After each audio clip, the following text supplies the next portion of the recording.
Saudara-saudari, marilah kita mendengarkan renungan dengan judul Merasa Cemas, yang berdasarkan pada Injil Lukas bab 9 ayat 7 dan 8a. Herodes, raja wilayah, mendengar segala yang terjadi itu dan ia pun merasa cemas sebab ada orang yang mengatakan bahwa Yohanes telah bangkit dari antara orang mati. Ada lagi yang mengatakan bahwa Elia telah muncul kembali. Dalam nama Bapa dan Putra dan Roh Kudus. Amin. Saudara-saudari terkasih dalam nama Tuhan Yesus Kristus. Herodes adalah pimpinan agama Yahudi. Tetapi saat itu ada banyak nama Herodes. Ada Herodes Agung berkuasa tahun 37 sampai tahun 4 sebelum Masehi. Herodes Arkelaus berkuasa tahun 4 sampai 6 sebelum Masehi. Ada pula Herodes Antipas berkuasa tahun 4 sebelum Masehi sampai tahun 39 Masehi, dan Herodes Agripa berkuasa tahun 41 sampai 44 Masehi. Dan Herodes yang dibahas dalam Injil hari ini adalah Herodes Antipas atau disingkat dengan nama Herodes. Herodes inilah yang telah membunuh Yohanes Pembaptis. Dia membunuh Yohanes Pembaptis karena rasa sakit hati dari Herodias, istrinya. Dengan licik, Herodias memanfaatkan anak perempuannya untuk meminta Herodes membunuh Yohanes Pembaptis. Herodias, istri Raja Herodes yang saat itu sangat berkuasa, masih menyimpan dendam kepada Yohanes Pembaptis. Sebab Yohanes Pembaptis adalah satu-satu orang yang menentang dan mengkritik keras Raja Herodes yang menikahi Herodias. Saudara-saudari terkasih, tindakan Herodes membunuh Yohanes Pembaptis menjadi duri dalam daging. Sebab dari hati yang terdalam, sesungguhnya Herodes tidak mau membunuh Yohanes Pembaptis. Herodes mengetahui dan memandang bahwa Yohanes Pembaptis merupakan orang benar dan suci. Namun, janji Herodes kepada putrinya untuk memberi apa saja yang dia minta jadi awal dari malapetaka yang menimpa Herodes. Setelah menari dan menyukakan hati Herodes dan tamu undangan, putri Herodes minta kepala Yohanes Pembaptis di atas talam. Permintaan putrinya ini dipengaruhi oleh Herodias, ibunya, yang sudah lama mencari cara membunuh Yohanes Pembaptis. Maka tidak ada cara lain bagi Herodes untuk membunuh Yohanes Pembaptis sesuai permintaan anaknya. Namun setelah peristiwa pembunuhan itu terjadi, hati Herodes malahan tidak dapat tenang. Ditambah lagi adanya berita tentang kemunculan seorang tokoh yang mirip Yohanes Pembaptis. Artinya, Raja Herodes masih terbawa dengan perasaan bersalah dan takut ada upaya balas dendam.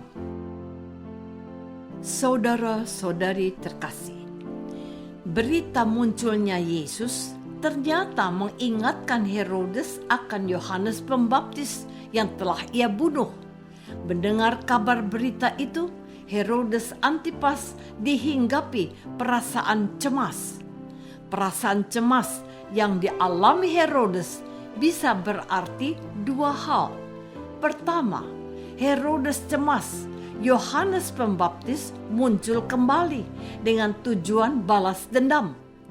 Kedua, Herodes cemas kehilangan jabatannya sebab dari berita yang Herodes dengar, kehadiran Yesus berpeluang menjadi pemimpin bangsa Israel. Jika ada pemimpin baru, tentu Herodes kehilangan kekuasaan. Ketika seseorang kehilangan kekuatan dan kekuasaan, orang itu mudah dimusnahkan dan diruntuhkan. Namun, sesungguhnya perasaan cemas yang dialami Herodes dipengaruhi kejahatan dan dosa yang telah dia lakukan di masa lalu. Hal ini menyadarkan kita bahwa kejahatan dan dosa apapun bentuknya akan terus menghantui kita. Dosa dan kejahatan membuat kita menjadi cemas dan tidak damai. Bahkan jabatan raja yang disandang Raja Herodes tidak serta-merta membuat Raja Herodes terbebas dari rasa cemas akan masa lalunya maupun rasa cemas akan kehilangan jabatannya. Saudara-saudari terkasih, perasaan cemas dialami setiap manusia. Namun, ada perasaan cemas yang biasa dan ada yang tidak biasa. Perasaan cemas yang biasa dipengaruhi hal-hal yang kecil dan sederhana.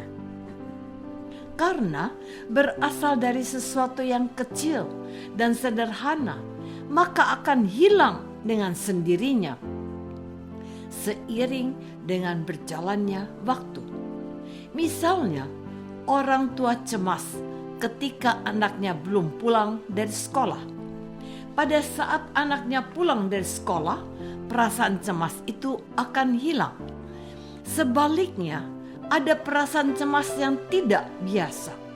Perasaan cemas yang tidak biasa ini dipengaruhi hal-hal besar dan penting.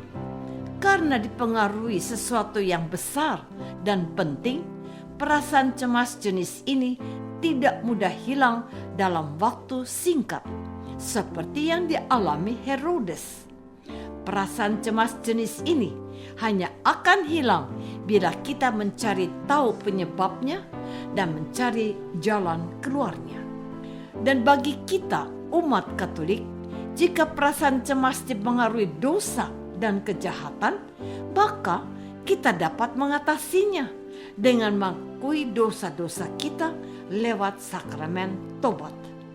Pengakuan dosa secara jujur dan tulus akan menyembuhkan kita dari perasaan cemas yang mengganggu kita dalam hidup sehari-hari. Apakah selama ini hidup kita lebih banyak dipengaruhi perasaan cemas? Ataukah hidup kita dipenuhi oleh kedamaian dan sukacita? Marilah kita berdoa. Tuhan Yesus Kristus, Engkau datang ke dunia mewartakan kerajaan Allah. Kerajaan Allah yang Engkau wartakan bertujuan untuk membebaskan kami, umat-Mu, dari dosa, termasuk perasaan cemas yang diakibatkan dosa. Buka mata hati kami agar bisa melihat dosa kami dan mengakuinya. Doa ini kami persembahkan dalam nama-Mu, Tuhan dan pengantara kami. Amin. Semoga kita semua selalu dinaungi dan dibimbing oleh berkat Allah yang Maha Kuasa. Dalam nama Bapa dan Putra dan Roh Kudus. Amin.